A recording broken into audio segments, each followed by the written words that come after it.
कहानी का नाम मिट्टी के सपने। प्रस्तावना।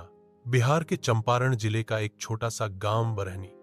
वहां की गलियां आज भी मिट्टी से सनी होती हैं और शाम को लोग चौपाल में बैठकर किस्से कहानियां सुनते हैं। इसी गांव में एक लड़का रहता था, शिवम कुमार। गरीब परिवार में जन्मा, लेकिन आंखों में सपने बड़े बड़े। भाग एक, बचपन की ठोकरें। शिवम का बचपन मुश्किलों में बीता। उसके पिता किसानी करते थे, पर खेती की जमीन नाम मात्र की थी। मां घर घर जाकर लोगों के कपड़े सिलती थी। दिन भर की मेहनत के बाद मुश्किल से 2 वक्त की रोटी नसीब होती। लेकिन शिवम को पढ़ने का बड़ा शौक था।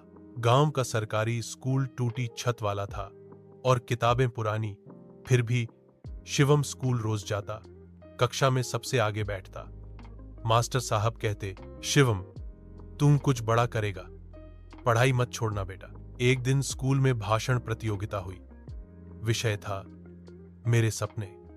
सब बच्चे डर गए, पर शिव मंच पर गया और बोला, मेरा सपना है कि मैं आईएएस बनूं, ताकि मेरे जैसे गरीबों की आवाज सुनी जा सके। पूरे गांव ने तालियां बजाईं, लेकिन कुछ लोगों ने मजाक भी उड़ाया। अरे देखो जरा, मिट्टी में पला लड़का आसमान की बातें कर रहा है। शिवम मुस्कुराया। उसे यकीन था सपनों की कोई जात नहीं होती।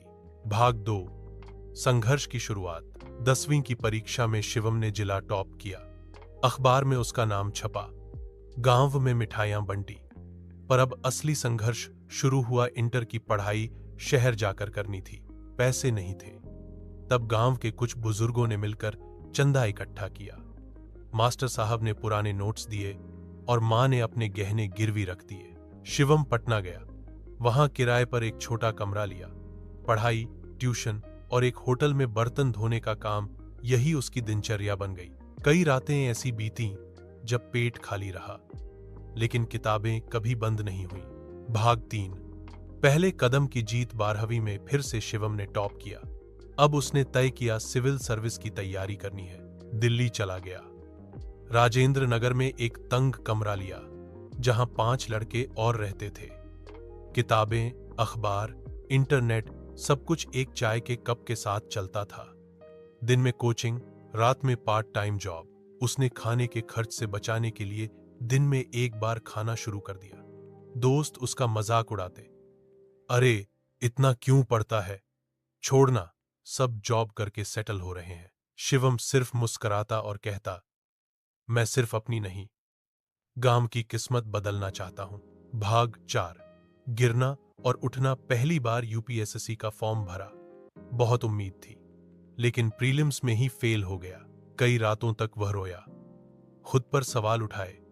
मां से फोन पर बात की तो वह बोली, बेटा, जब मिट्टी से बीज निकलता है तो उसे भी कई बार धूप, बारिश झेलनी पड़ती है।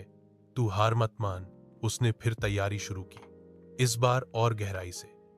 पुराने पेपर हल किए, साक्षात्कार की तैयारी की। दूसरी बार में मेंस पास कर लिया। अब बारी थी इंटरव्यू की।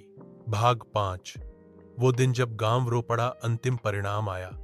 शिवम का नाम 17वें स्थान पर था। पूरे गांव में ढोल बजे। टीवी चैनलों ने उसका इंटरव्यू लिया। मां की आंखों में आंसू थे, लेकिन वो गर्व के आंसू थे। शिवम ने कहा, मैं चाहता हूं कि हर गांव का बच्चा यह समझे कि गरीबी एक हालत है, सीमा नहीं। अब वह एक ईमानदार आईएएस अधिकारी है। पर आज भी जब छुट्टी मिलती है, वो बरहनी गांव जाता है। वही टूटी छत वाला स्कूल देखता है और बच्चों से कहता है, तुम्हारी कहानी भी बदल सकती है। जरूरत है सिर्फ एक भरोसे की, खुद पर। उपसंहार। मिट्टी के सपने सिर्फ एक कहानी नहीं, हजारों गांवों की हकीकत है, जहां हर शिवम अपनी किस्मत लिखना चाहता है, मेहनत की स्याही से, संघर्ष की कलम से।